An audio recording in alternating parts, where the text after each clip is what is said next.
Muy buenas noches a todos.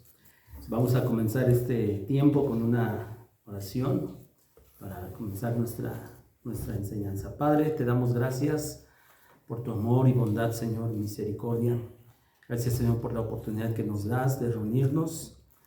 Cada uno de mis hermanos que están aquí, Señor, han dispuesto un tiempo, Señor, para juntos estudiar tu palabra, considerar tu palabra. Te honramos, Señor. Y también, oh Dios, queremos pedirte, Señor, que nos des sabiduría, Señor, entendimiento, que quites de nosotros toda preocupación, todo aquello que quiera de pronto obstaculizar, Señor, que nosotros podamos aprender tu palabra, Señor, que nuestra vida sea edificada, sea, oh Dios, cada día más evidente el crecimiento, Dios, en el conocimiento de tu palabra, Señor, y poder admirar más quién eres tú, amado Dios. Te honramos en el nombre de Jesús. Amén. Amén. Bueno, pues hemos estado hablando acerca de la importancia de la teología y de la doctrina en las últimas 2 semanas, y a manera de resumen nos podemos apoyar en las diapositivas que estamos teniendo en la pantalla. Vemos cómo es de que la teología, en su definición más sencilla, es el estudio de Dios. Nosotros, les decía yo hace 8 días, no debemos de tenerle miedo a ese término teología, porque a veces pensamos, pues eso es para los estudiosos, ¿verdad? Y la verdad es que no. O sea, podemos considerar que en realidad, si es el estudio de Dios y nosotros queremos conocer a Dios, necesitamos estudiar teología. Y de hecho la Biblia está llena de teología. Ahora, la teología está dividida en algunos tipos de teología que vemos ahí en nuestra diapositiva, que de algún modo algunos han hecho esta clasificación. La primera de ellas es la teología bíblica, que tiene que ver con que nosotros de pronto estamos estudiando algún libro de la Biblia y ahí encontramos algún aspecto, ¿no? O sea, algún aspecto teológico, lo encontramos ahí, o sea, simple y sencillamente en lo que nosotros estamos estudiando, ¿no? Si estoy estudiando, por ejemplo, el Evangelio de Juan, voy a encontrar en determinados capítulos cierta doctrina que la teología bíblica lo que hace es como nosotros querer estudiar una planta en su entorno natural, o sea, ahí en toda por decirlo así, en toda la selva, ¿no? O sea, ahí en su hábitat natural. Caso diferente cuando hablamos de la teología sistemática, que la teología sistemática no es otra cosa más que nosotros estudiar un tema, pero la teología sistemática ya lo que nos facilita es de que todos los versículos, todo lo que tiene que ver con algún tema, por ejemplo, si quiero estudiar el tema de la gracia, por decir, que Dios es un Dios de gracia. Entonces, lo que hace la teología sistemática es acomodarme todos los versículos y me lo acomoda de tal manera que me es mucho más fácil estudiar ese tema. Entonces, es como sacar esa planta de la selva y ponerla por separado. Y entonces yo voy a estudiar de manera ya más fácil ese tema. La siguiente tipo de teología es la teología histórica. Y lo estoy haciendo a manera de repaso. Hace 8 días ya hablamos un poquito acerca de esto. La teología histórica tiene que ver con cómo ha evolucionado de algún modo el entendimiento en cuanto a doctrinas de la Biblia. O sea, y nosotros vemos, de hecho, en la historia de la iglesia, de algún modo como que 4 épocas diferentes que han marcado la historia de la iglesia. La primera tenía que ver con la patrística, que tiene que ver con los padres de la iglesia, los primeros, que abarcaron hasta más o menos entre el año 100 al año 430, y luego viene la siguiente era, o la siguiente época, que es la época medieval, que es del año precisamente 430 hasta 1517, más o menos. Y es algo importante que tal vez más adelante consideremos, porque en esa época, que se le llama época medieval, es cuando la iglesia de algún modo empezó a admitir o empezó a corromperse de tal manera que se marca hasta el 1517 porque es justo cuando inicia la Reforma Protestante. Que en esencia, ¿qué fue lo que marcó la Reforma Protestante? Era que algunos hombres de Dios dijeron, o sea, nos hemos metido en cosas que no vienen en la Biblia, y lo que hicieron hombres como Lutero y otros más es volvamos a la Biblia. Entonces, vemos como en esa época medieval fue una época en la cual la iglesia se corrompió. Ahí es donde de pronto se arraigó todo lo del papado, todo eso, ahí es donde, por más que la iglesia tradicional diga que el primer papa es Pedro, bueno, pues no hay manera ni siquiera de comprobarlo. Y por más que digan es que Jesús lo nombró papa, y todo eso, uno de los argumentos que uno puede presentar precisamente a ese respecto es de que, por ejemplo, Pedro nunca estuvo en Roma. O sea, la Biblia nunca da indicios. Pablo sí, pero Pedro no. Entonces, ¿cómo es posible de que se supone que fue el primer papa si nunca estuvo en Roma? Pedro. Y vemos la siguiente época es precisamente la época de la Reforma, que abarcó más o menos del año 1517 al año 1700, que es ahí donde muchos hombres de Dios, no nada más Lutero, sino otros más, que pusieron fundamentos sólidos y sobre todo basados en la Biblia. Y ya de ahí es la época moderna, del año 1700 hasta nuestros días. Entonces, eso es lo que estudia la teología histórica. Luego, la teología dogmática es el estudio de doctrinas que han adoptado ciertos grupos cristianos. Por ejemplo, en el caso de, hay algunos que dicen, con respecto al tema o a la doctrina de la salvación, hay como que dos grandes,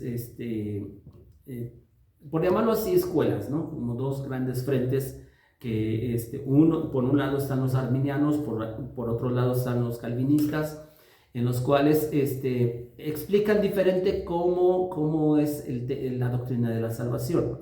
En esencia es igual, no igual, sino en esencia, la esencia parte de que todo aquel que es salvo es porque cree en Jesús.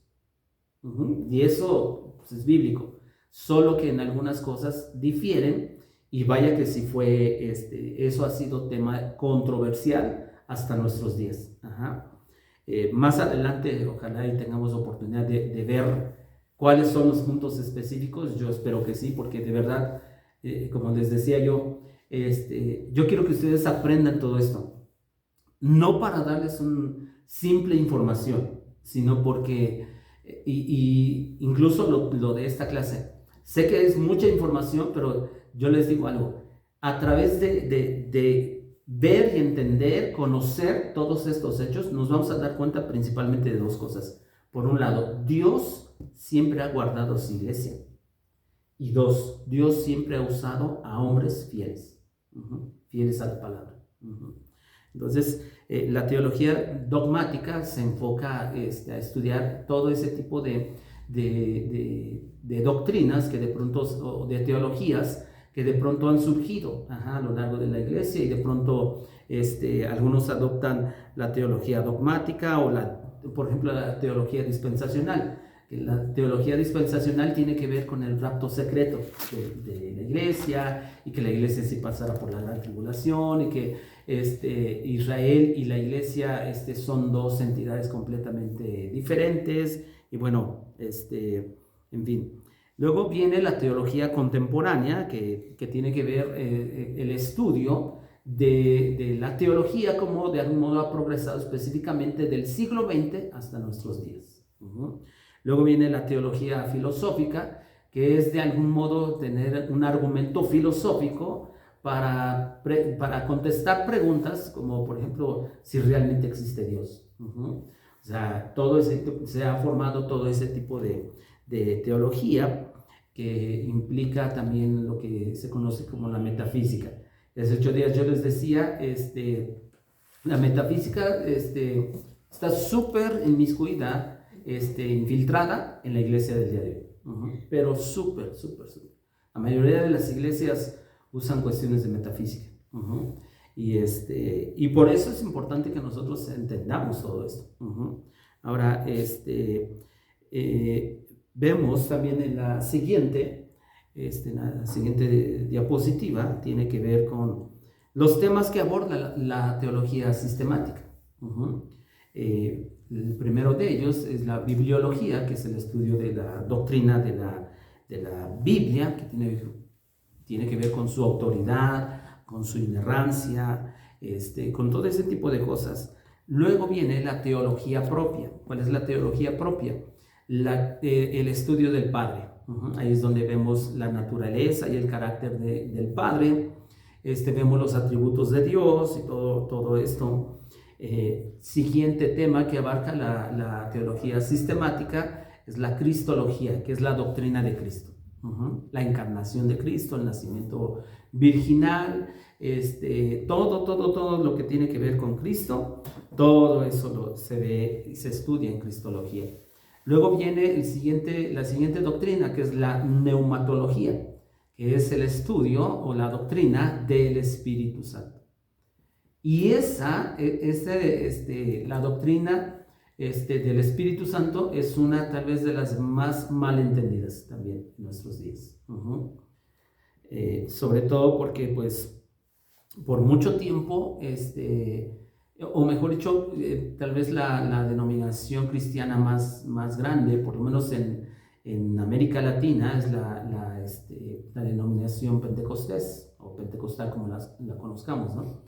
Y en el caso de ellos, pues mucho se basa en lo que ellos enseñan del Espíritu Santo en experiencias.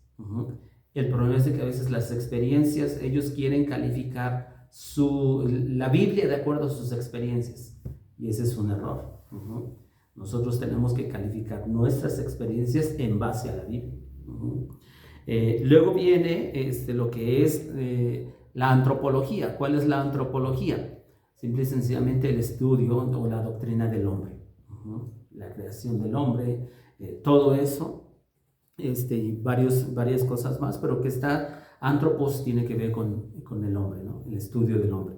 Luego viene amartiología. Amartio tiene que ver con pecado, que es la doctrina del pecado precisamente.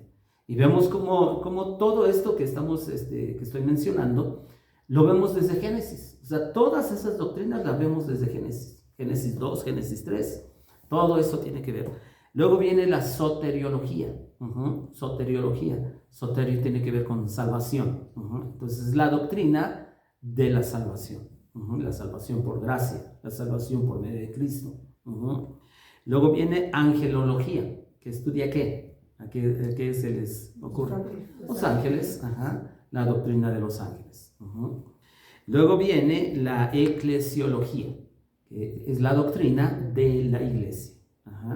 El gobierno de la iglesia, que se tiene que ministrar en una iglesia verdadera, la cena del Señor, el bautismo en agua,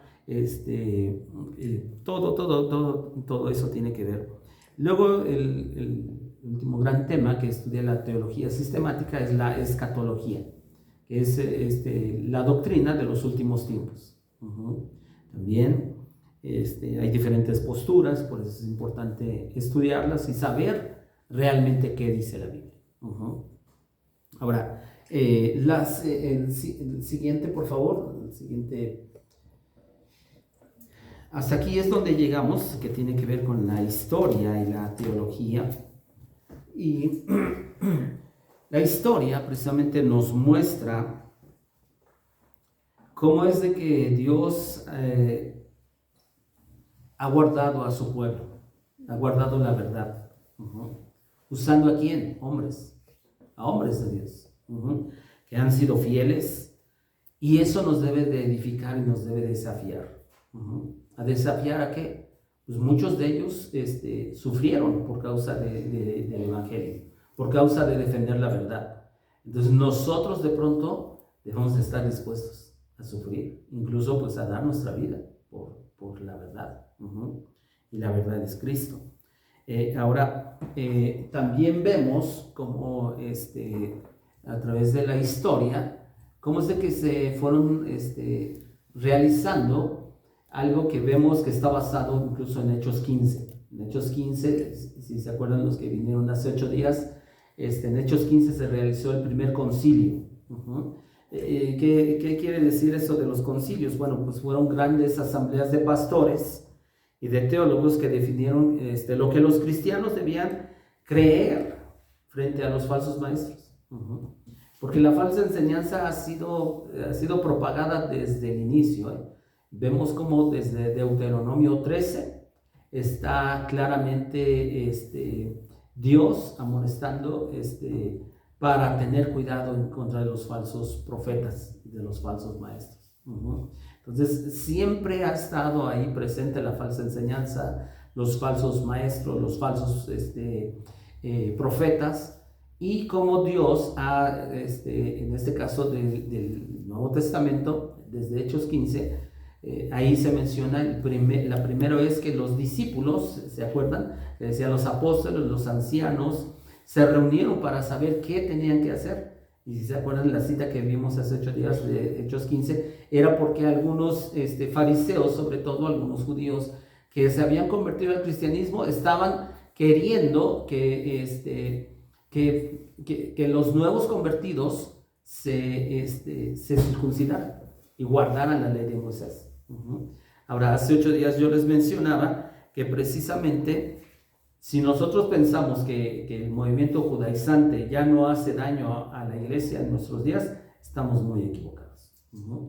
Porque ahorita está tomando mucha fuerza en redes sociales, algo que yo no sé si ustedes han escuchado, pero hay algo que se le llama el movimiento de raíces hebreas, donde básicamente, ya hace 8 días les mencionaba, básicamente ellos te argumentan que si tú realmente quieres conocer a Dios, debes de conocer el idioma original. Y como, o sea, del Antiguo Testamento, el idioma original, ¿cuál es? Pues el hebreo. El hebreo. Y ellos, por ejemplo, dicen, como ahí enseña y te mencionan versículos, por ejemplo, uno de los pasajes que ellos mencionan es acerca de las fiestas. Y como ahí viene una frase, por estatuto perpetuo. Dice, ahí está. Dice que es perpetuo, lo tenemos que celebrar. Y ellos, o sea, constantemente están así. Ahora, créanme, y a mí me sorprendió porque justamente creo que fue el lunes, estaba yo ahí en mi casa y de pronto me apareció algo precisamente de raíces hebreas. Estaban, en este caso, pues, alguien que estaban pasando fragmentos de una enseñanza de una mujer muy conocida en el cristianismo que estaba dando una enseñanza y precisamente página de Facebook, cómo estaba contradiciendo, o sea, pausaba el video y argumentaba algo. No, pero miren, la Biblia, pero o sea, de verdad eso está tomando una fuerza increíble. Y como hace 8 días yo les mencionaba, ¿no?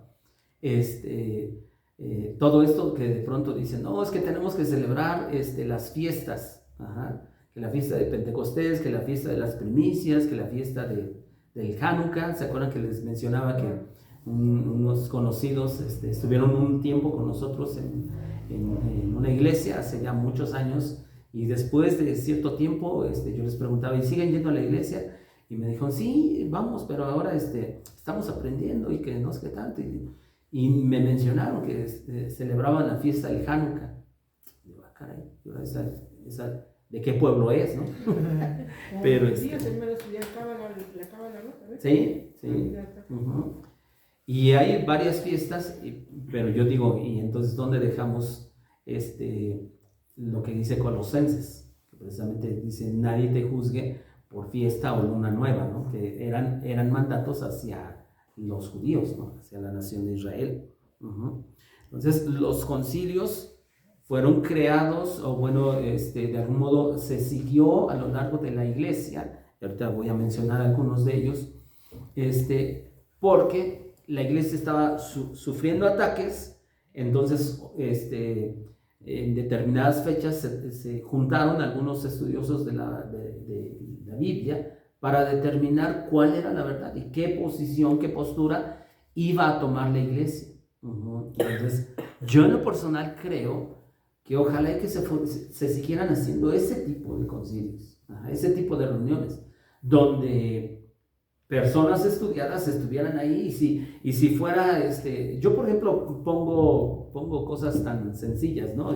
En algo que ha atacado fuertemente a la iglesia, por ejemplo, eso de atar y desatar, ¿no? O sea, eso de declarar, de decretar, yo digo, bueno, y si nosotros tuviéramos, el ejemplo lo tenemos en la Biblia en Hechos 15, pero a lo largo de la historia, o sea, hubo épocas en las cuales la iglesia se reunía y, bueno, ¿qué vamos a hacer a este respecto? Y fijaban una postura. Esos concilios duraban meses muchas veces para discutir y sobre todo pues para ver qué decía la Biblia. Y ya finalmente llegaban a una conclusión, y de pronto lo que se hacían en esos concilios era decir, bueno, lo que dice tal grupo, eso en definitiva es una herejía. Pero hoy, por ejemplo, por eso se cuelan tantas falsas enseñanzas en la iglesia. ¿Por qué? Porque nadie dice nada. Nadie dice nada. Todos dicen amén. Sí. Ahora, gracias a Dios que, y créanme, yo le agradezco a Dios que de pronto uno busca ya incluso material en internet, y encuentra uno también mucho material de sana doctrina. Créanme. Yo he visto canales en los que realmente yo digo, uno es edificado con ese tipo de... son canales menos famosos, con menos seguidores, porque lo falso desgraciadamente tiene un montón de seguidores, ¿no? O sea, un montón ahí. Sí, exactamente. Y bueno, después vienen los credos y las confesiones, que básicamente ellos resumieron la fe cristiana para que todos pudieran aprenderla de una manera más sencilla. Porque hace 8 días les mencionaba, yo no sé si ustedes han visto un libro de teología sistemática, pero un libro de teología sistemática son 1000 hojas, 1200 hojas. O sea, imagínense que ustedes digan, me voy a leer un librito de... No, pues, y como es desmenuzar las doctrinas, pues está obviamente con muchos versículos, y como de algún modo es entender esto, entender aquello. Entonces, lo que hicieron después hombres de Dios es de que ellos empezaron a resumir de algún modo la doctrina cristiana en credos y después en confesiones, o en credos y confesiones.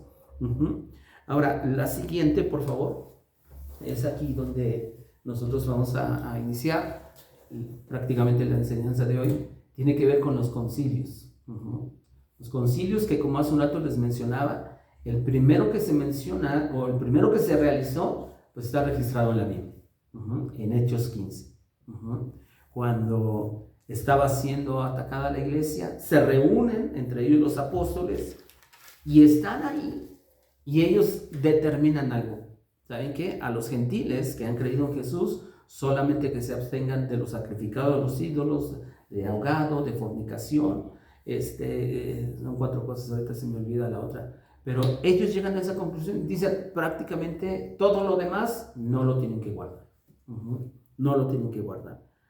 Y yo aquí consideré, por ejemplo, el concilio de Nicea, que se realizó en el año 325.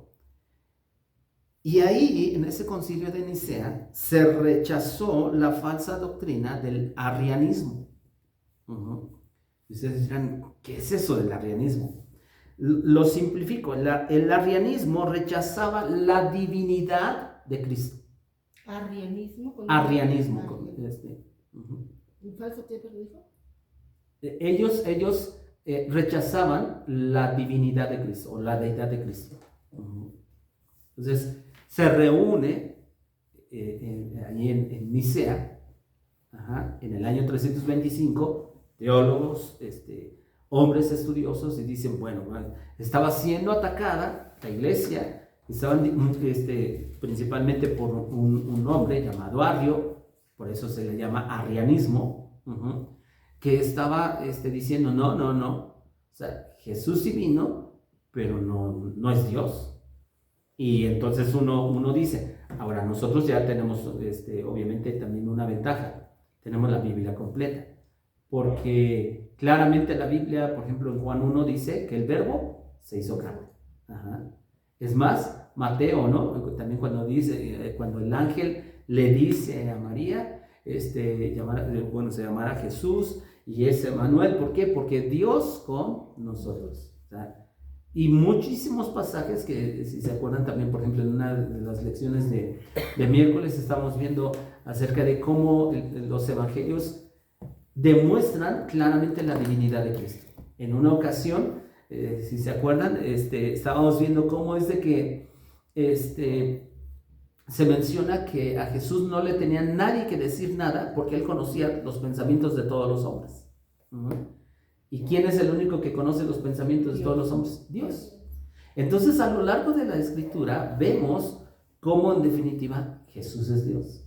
Entonces, se reunieron en el año 325 ahí en Nicea, por eso se le llamó así el concilio de Nicea, y pues para ver, y ellos empiezan obviamente a estudiar las escrituras, a ver todo lo que tenían en ese entonces a la mano y todo, y ellos dijeron, no, en definitiva el arrianismo es una herejía, y de esa manera rechazaba la iglesia todo eso y se determinaba como herejía. Luego viene el concilio de Constantinopla. Cada concilio recibe el nombre de la ciudad donde se celebraba.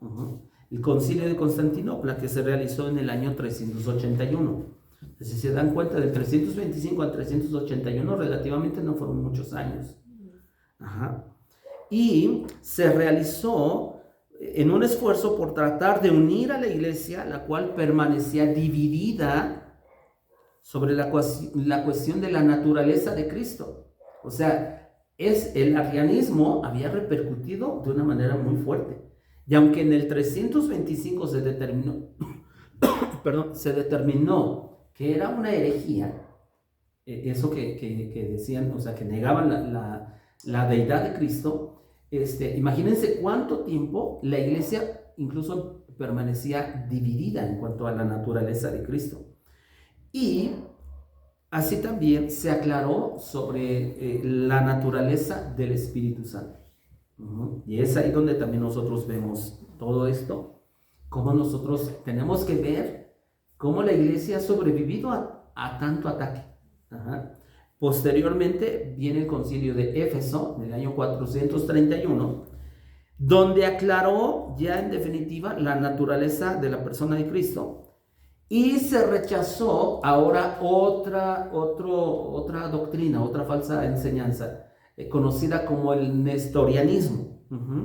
¿Qué es el nestorianismo? O sea, así como Néstor, nestorianismo, donde sostenía que Jesucristo era en realidad dos personas distintas, y que en Cristo había la persona humana como la divina, pero cada una operaba de manera independiente. O sea, la postura de la iglesia, obviamente, y porque es lo que enseña la Biblia, es que Jesús, cuando vino a esta tierra, era plenamente Dios y plenamente hombre. Porque no sé si recuerden que en una enseñanza de miércoles les decía yo, si nosotros pensábamos, o sea, al pensar que Jesús trabajó con su papá, que era carpintero, por eso se acuerdan que decía que él no es el hijo del carpintero, y que les ponía yo un ejemplo, que muy seguramente en alguna ocasión Jesús se machucó, y que, o sea, no le dolía porque era Dios, no, sí le dolía, por supuesto, y que, o sea, simple y sencillamente el nestorianismo, ellos decían, que sí eran dos personas, pero en las cuales operaba como que independientemente. Y eso no es lo que enseña la Biblia. Eso es el concilio de Éfeso en el año 431. Y el último que quiero mencionar es el Concilio de Calcedonia, en el 451. Y aclaró la enseñanza relativa a la naturaleza y la persona de Cristo, incluyendo la unión hipostática. Y ustedes dirán, ay, estos términos así como que le dio hipo o qué. Unión hipostática. ¿Qué es lo que quiere decir? Que simple y sencillamente la unión hipostática es el término usado para describir cómo Dios, el Hijo, o sea, Jesús, tomó una naturaleza humana permaneciendo al mismo tiempo como Dios. O sea, imagínense, ¿se acuerdan en qué año se llevó a cabo el primer concilio? Ahorita se los acabo de mencionar. En el 325. En el 325. Después, o sea, más de un siglo después, todavía estaba causando problemas. Esa cuestión acerca de Jesús.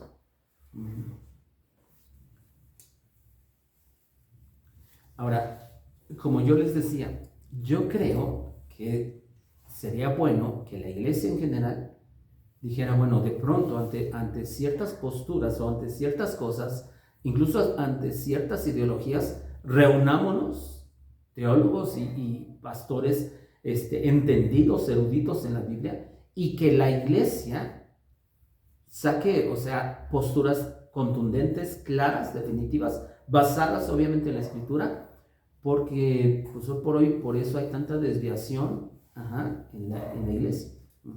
Por eso se aceptan tantas cosas. Pero imagínense todo el impacto que tuvo todo esto acerca de Jesús.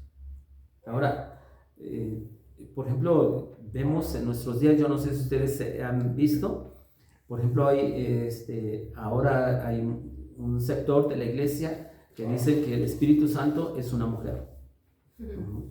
Y así le dicen, ¿no? Mi madre Espíritu Santo. Y eso no crean que es en África o es en otro lado. Aquí en México está bien arraigado. Está súper arraigado. Personas que dicen, ¿no? Mi madre Espíritu Santo, y dicen que el Espíritu Santo es una mujer. Y te envuelven con versículos y todo eso, y tú dices, ¿qué? O sea, y eso nunca se había visto en la historia de la iglesia, pero ahora están saliendo nuevas cosas. Ahora, hubo otros concilios, solo quise mencionar estos 4, pero por lo menos hubieron otros 3, pero que se apartaron completamente de la palabra de Dios en lo que definieron, tales por ejemplo como el segundo concilio de Nicea, donde se estableció las directrices para la veneración de imágenes. O sea, el primer concilio de Nicea fue para algo bueno. El segundo concilio de Nicea en el año 787, ahí se establecieron las bases, y es ahí, ¿se acuerdan que les dije? En la época medieval fue una corrupción total, de la iglesia, que abarcaba más o menos del año 400 al 1517, porque ahí se empezaron, en ese segundo concilio de Nicea, se empezaron a establecer las bases para la veneración de imágenes. También, por ejemplo, está el concilio de Trento, que ese concilio duró mucho tiempo. Ese es algo que la iglesia tradicional, ellos defienden y dicen, no, el concilio de Trento como que fue lo mejor. Pero el concilio de Trento, ahí se condenó las enseñanzas de Martín Lutero. ¿Quién es Martín Lutero? Pues uno de los que alzaron la voz en 1517, precisamente en contra de la iglesia de Roma, y él fue uno de los que dijo, no se pueden vender las indulgencias. Todo eso, en el concilio de Trento, condenaron las enseñanzas de Lutero. Por eso es por lo que de algún modo lo menciono, nada más para que nosotros conozcamos que también, por otro lado, han querido que, como que validar lo que la Biblia no valida. Entonces, eso. Y en ese concilio de Trento, además, se reconoció oficialmente los libros apócrifos como canónicos. O sea, ¿qué quiero decir? ¿Se acuerdan? Y han visto probablemente las Biblias católicas, que tienen más libros. Ajá, sí. ¿Sí sabían? Sí. Que sus Biblias tienen más libros. Ajá. ¿Por qué? Porque ellos reconocen la autoridad de esos libros, como parte del canon bíblico. O sea, ellos dicen, esos libros también fueron inspirados. Si hay la oportunidad más adelante, les diré por qué la iglesia rechazó y no se aceptó dentro del canon bíblico. Algunos de esos libros tienen que ver con que si el canon bíblico se cerró en tal año, ¿cómo es posible que de pronto aparecieron libros fechados con otra fecha posterior y que todavía se les reconoció? Así como que... O algunas de ellas, aunque tienen datos históricos ciertos, pero en alguna situación contradicen lo que dice lo demás de la Biblia. Ajá. Entonces, pero ahí es meternos un poquito en casi cada libro de los que son reconocidos como o están incluidos en la Biblia católica. ¿Y por qué tener un argumento? Porque si no, si alguien de la Iglesia Católica les dice, bueno, es que tu Biblia está incompleta, ¿ustedes qué le van a decir? Por eso necesitamos saber todo esto. Porque sin duda alguno de ellos les va a decir, pues tu Biblia está incompleta. Mira, mi Biblia tiene tantos libros. ¿De dónde salieron tus libros? Sí. Hay que decirle de dónde salían y en qué época salían. ¿Qué salían después? Ajá, exactamente. Pero nosotros debemos de tener los datos. Es más, mencionar que, por ejemplo, algunos nos podrían decir, tu religión salió después de 1517, a partir de Lutero. ¿Y nosotros qué le vamos a decir? No. Si no conocemos por lo menos un poco de historia. Ajá. Por eso es por lo que a mí me interesa enseñarles todo esto. ¿Por qué? Porque si conocemos la historia, vuelvo a repetir, admiramos más que Dios ha cumplido su palabra, lo que dice Mateo 16, que dice que ni las puertas del Hades prevalecerán contra su iglesia. ¿Y cómo es de que Dios ha usado a hombres fieles para predicar y enseñar la Biblia? Ahora, avancemos un poquito. Y antes de mencionar lo que está en la diapositiva, también, por ejemplo, se realizó el primer concilio vaticano, donde, ¿qué creen? Afirmó la infalibilidad del Papa. O sea, en ese concilio el primer concilio vaticano, que se realizó entre el año 1869 y 1870, ahí dijeron, bueno, el Papa es infalible. Y pues, si es un hombre, es falible. ¿Cierto? ¿No? Es una mirada de Dios. Sobre la tierra, ¿no? Ajá. Ahora, tiene que ver con los credos y las confesiones. El siguiente. Se le denomina credo a la declaración de los fundamentos doctrinales de la iglesia. Y hace 8 días mencionaba yo el credo de los apóstoles. Yo no sé si alguno de ustedes se sepa el credo de los apóstoles. ¿Sí? ¿Sí lo has escuchado, Cari? Ajá. Y básicamente está bien en su estructura, menos en un punto. Pero es una declaración de fe que los que se bautizaban debían creer y además aprender. Este credo fue confeccionado en el siglo V, el credo de los apóstoles. Pero también hay otro credo que se conoce como el credo de Nicea, donde hay declaraciones más completas respecto a la persona de Cristo. Más completas, ¿sí? Y de hecho el credo de los apóstoles, aquí se los leo de rápido. Dice: creo en Dios Padre Todopoderoso, Creador del cielo y de la tierra. Creo en Jesucristo, su único Hijo, nuestro Señor, que fue concebido por obra y gracia del Espíritu Santo.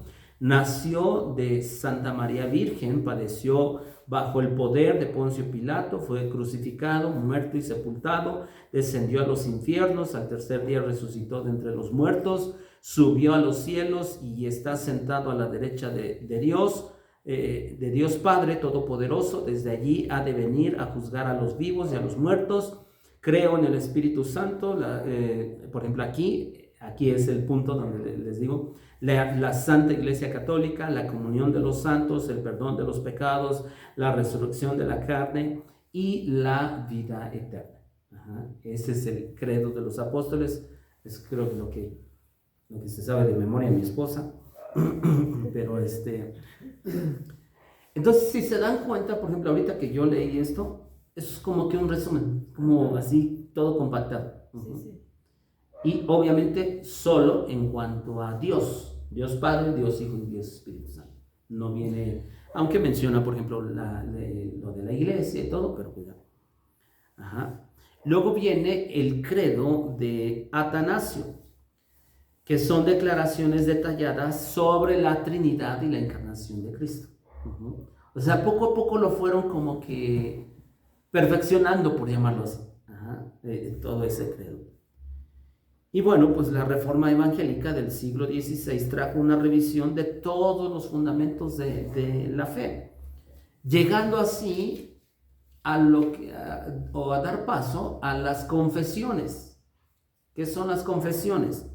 Las confesiones solo representan las doctrinas creídas por determinados grupos de iglesias. Por determinados grupos de iglesias. Por ejemplo, algunas denominaciones tienen sus propias confesiones de fe. Por ejemplo, los bautistas, un sector de los bautistas, ellos adoptaron la confesión de Westminster. Hay otro tipo de iglesias, también las iglesias presbiterianas, muchas de ellas tienen la confesión de Westminster. Algunos otros tienen la confesión de Augsburgo, algunos la confesión de Londres. ¿Qué es eso? O sea, es parecido al credo, pero eso sí un poco más extenso. No es una teología sistemática donde se estudia mucho más a detalle. Las confesiones es también como un resumen, pero no es tan largo. O sea, básicamente Dios Padre, y se menciona y obviamente se apoya con ciertos versículos, lo cual es bueno. Yo soy de los que piensa que siempre es bueno que una iglesia tenga una confesión de fe. ¿Por qué? Porque la confesión de fe, hagan de cuenta que es como los límites. O sea, creemos en esto, si hay algo fuera de esto, no lo creemos. Ahora, ¿por qué es bueno? Porque han escuchado seguramente que en muchos lados hablan de nuevas revelaciones. ¿Sí? Han escuchado ese término, ¿no? Es que Dios me dio una nueva revelación o una revelación. Y de pronto estas nuevas revelaciones, cuando uno las escucha a la luz y las compara con lo que dice la Biblia, nada que ver, nada que ver. Entonces, pero una confesión de fe, claramente si nosotros, por decirlo, en el caso de las iglesias que tienen determinada confesión, o sea, ellos dicen, nosotros creemos en esto, en todo esto, fuera de eso ya no. Ellos en automático lo rechazan. ¿Por qué?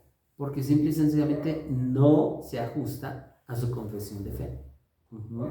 Entonces, eso es bueno.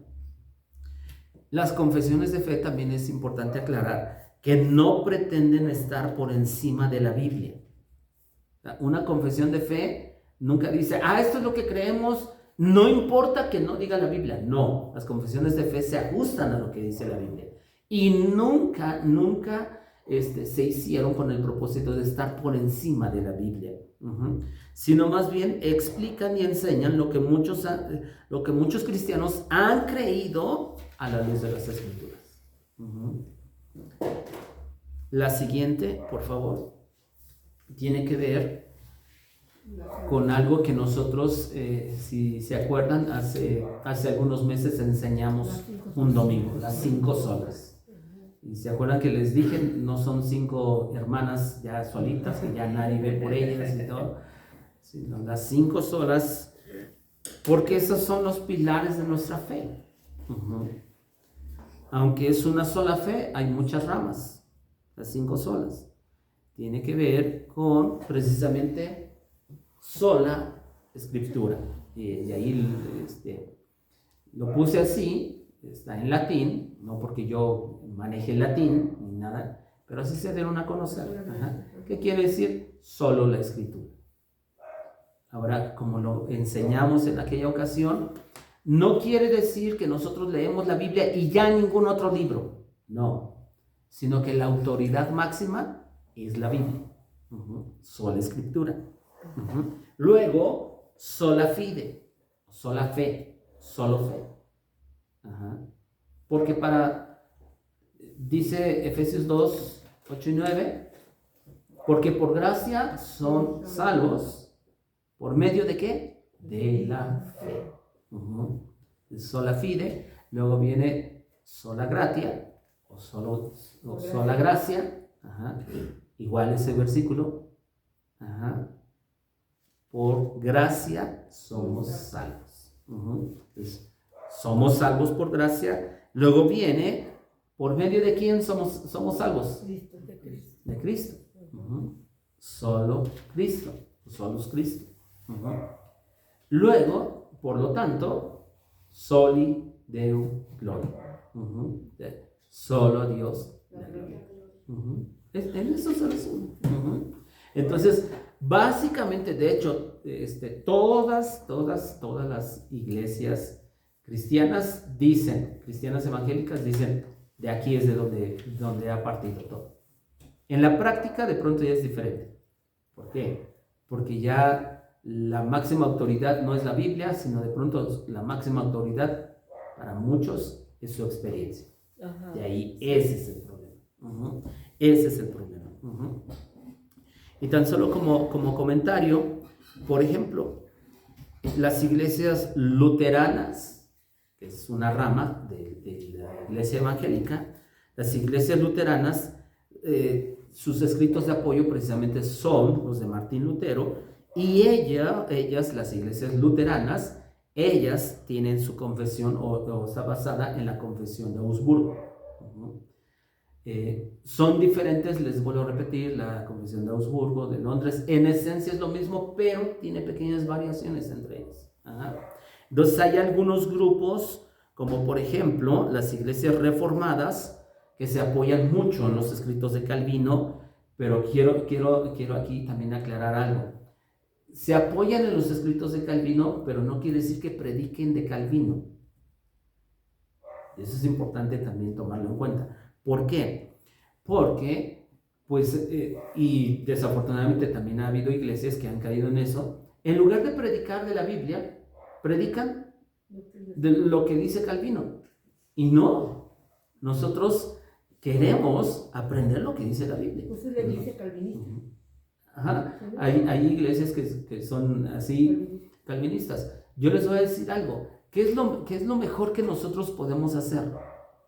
Estudiar la Biblia y a partir de estudiar la Biblia tener una postura sobre determinada doctrina. Si eso de pronto ya a la hora de que nosotros terminamos de estudiar cierta doctrina, cierta cuestión, si eso de pronto llegamos a la misma conclusión que los calvinistas, bueno, eso es diferente. O, por ejemplo, en el tema de los últimos tiempos, si yo a partir de estudiar todo lo que tiene que ver con los últimos tiempos, me doy cuenta que no llego a la misma conclusión de la doctrina dispensacional, la que sostiene el rapto secreto, yo digo, bueno, no llego a la misma conclusión y tal vez se parece al amilenialismo, o sea, aquellos que dicen, bueno, el milenio no es algo literal, sino en realidad es algo simbólico, que veo en la Biblia. Pero yo a partir de qué llego a conclusiones, no de los escritos de fulanito, sino a partir de estudiar la Biblia. Y si ya eso dice, bueno, llego a esta conclusión y de pronto me doy cuenta que se parece mucho o a lo mejor es igual que determinado grupo o determinado en los escritos de fulanito, bueno, eso es diferente. ¿Por qué? Porque y siempre les recomiendo esto, porque pues casi si yo me echo un libro de Calvino, o sea, a lo mejor voy a adoptar la manera de pensar de él. Ajá, sí. Pero si él cometió un error a la hora de interpretar cierto pasaje, sí. Yo también ya lo cometí. Sí. Porque a lo mejor yo no estudié el pasaje. Ajá. Por eso nosotros decimos, bueno, sola escritura, o sea, la Biblia es la máxima autoridad. Puedo apoyarme de pronto, a lo mejor ya entendí esto sobre tal doctrina, sobre esto, sobre aquello, y ya me doy cuenta, digo, pues es mucho lo que creen tal iglesia o tal, llego a la misma conclusión que tal autor. Bueno, pues, pero en esto difiero, en esto, bueno, eso es diferente, ¿no? Pero a partir de qué? Estudiar la palabra de Dios. ¿Ok? ¿Hasta aquí alguna pregunta? ¿No? Voy a repetir, yo sé que es un poco pesado todo esto, pero créanme, yo espero que en un tiempo dé un fruto en ustedes. Dé un fruto. La siguiente, por favor.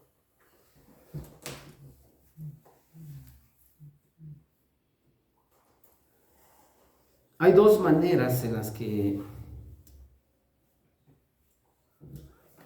Dios se ha revelado. Dos maneras.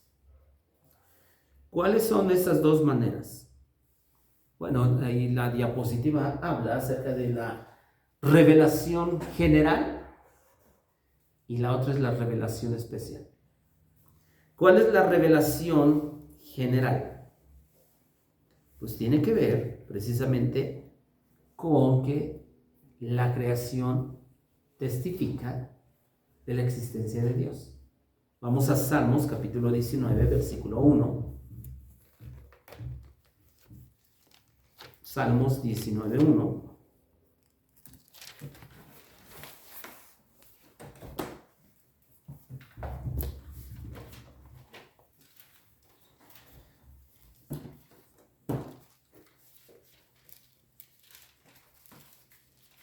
Salmos 19, 1 y 2. Alguien que lo tenga y lo pueda leer. Los cielos cuentan tu gloria, los cielos cuentan la gloria de Dios, y el firmamento anuncia las obras de sus manos. Un día emite palabra y otro día, y una noche a otra noche. Declarará sabiduría. Pero ¿quién cuenta la gloria de Dios? Los cielos. O sea, la misma creación cuenta la gloria de Dios. Esa es la revelación general. ¿Por medio de qué? De la creación. Romanos capítulo 1, versículos 18 al 20. Romanos 1, 18.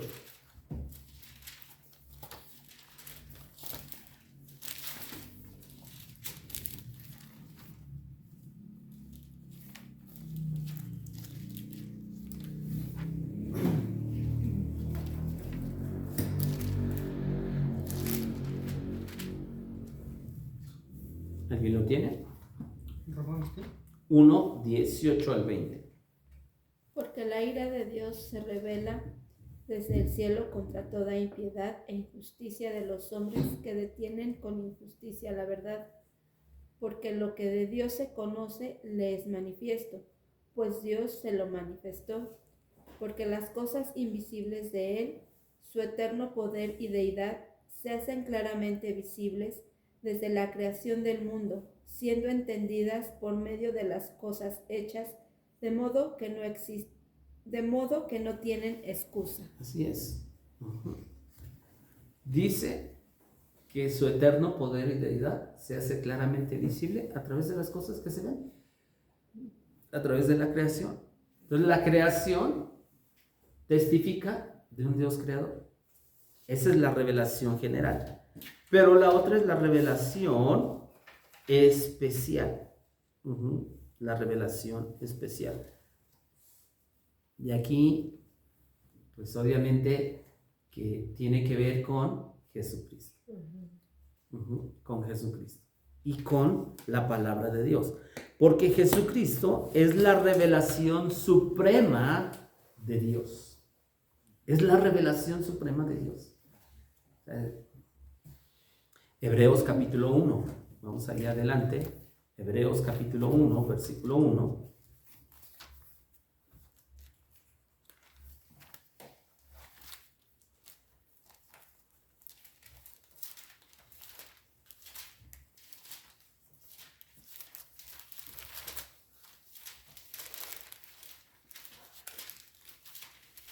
Vamos a leer del 1 al 4.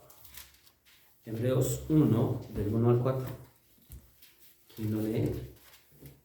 Dios, habiendo hablado muchas veces y de muchas maneras en otro tiempo a los padres por los profetas, en estos postreros días nos ha hablado por el Hijo, a quien constituyó heredero de todo y por quien asimismo hizo el universo, el cual, siendo el resplandor de su gloria y la imagen misma de su sustancia, y quien sustenta todas las cosas con la palabra de su poder, habiendo efectuado la purificación de nuestros pecados por medio de sí mismo, se sentó a la diestra de la majestad en las alturas, hecho tanto superior a los ángeles, cuanto heredó más excelente nombre que ellos. Dios ha hablado por medio de ¿quién? Del Hijo. Del Hijo. Porque Jesucristo es la revelación. Perdón, la revelación suprema de Dios. Y sabemos que la salvación viene por confiar solo en Él, solo en Cristo. Para esto vamos a, ahorita viene, Primera de Juan 4:2, adelante de Hebreos. Primera de Juan 4, versículo 2.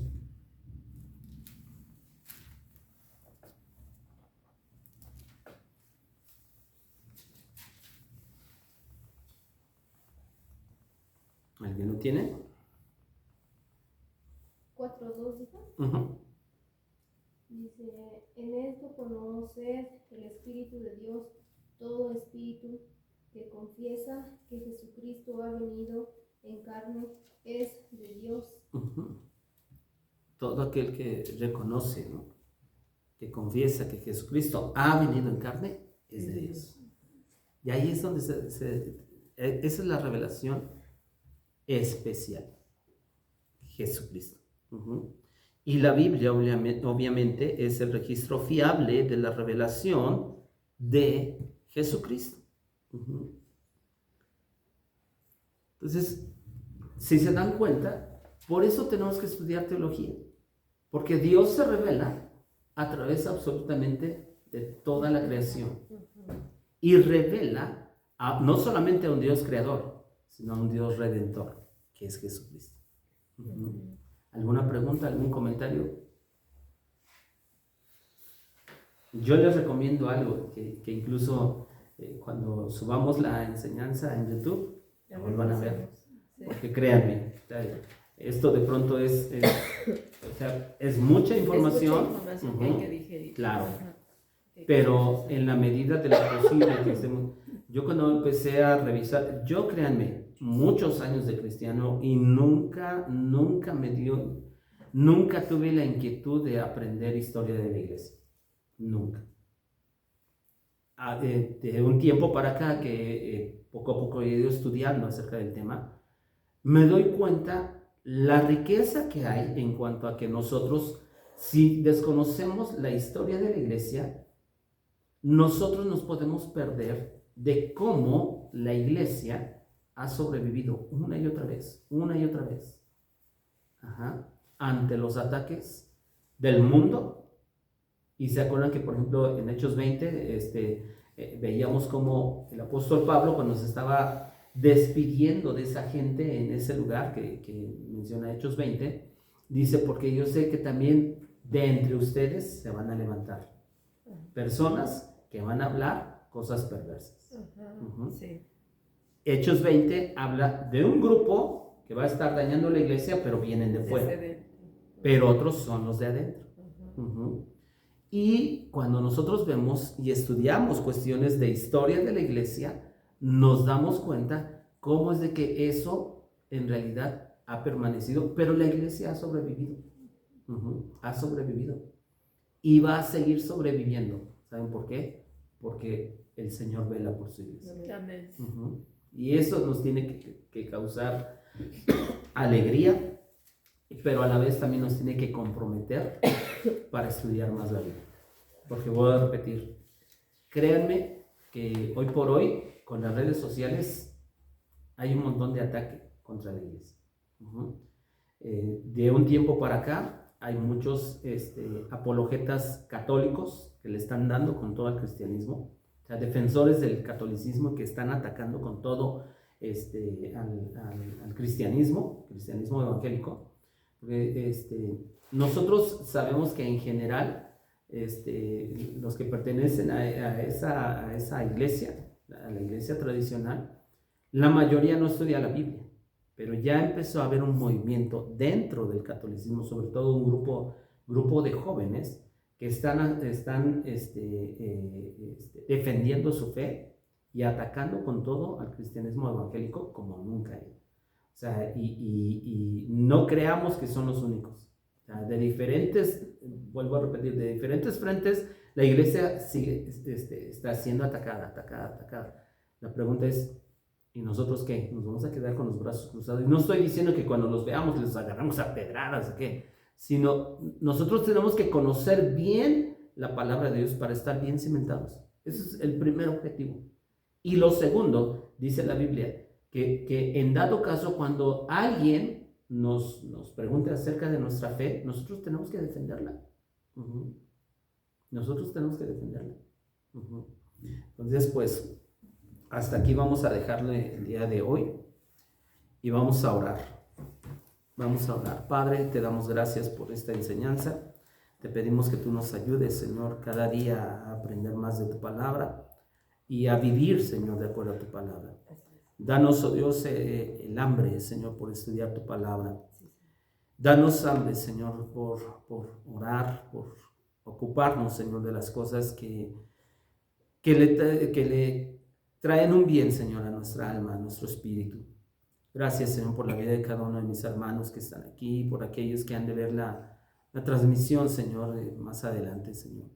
Te pedimos, oh Dios, que tú nos ayudes, Señor. Nos des gracia y sabiduría y que tu Espíritu Santo nos guíe para cuando nosotros tengamos, oh Dios, que defender, oh Dios, nuestra fe en ti, Señor, que estemos 100% preparados, Señor. No solamente porque a veces algunos decimos, no, pues el Espíritu Santo me dará las palabras, pero en realidad es nuestra responsabilidad prepararnos. En realidad es nuestra responsabilidad estudiar, Señor, y ocuparnos, Señor, ocuparnos de esto, Señor, para darte a ti la honra y la gloria, en el nombre de Jesús. Amén. Dios les bendiga a todos.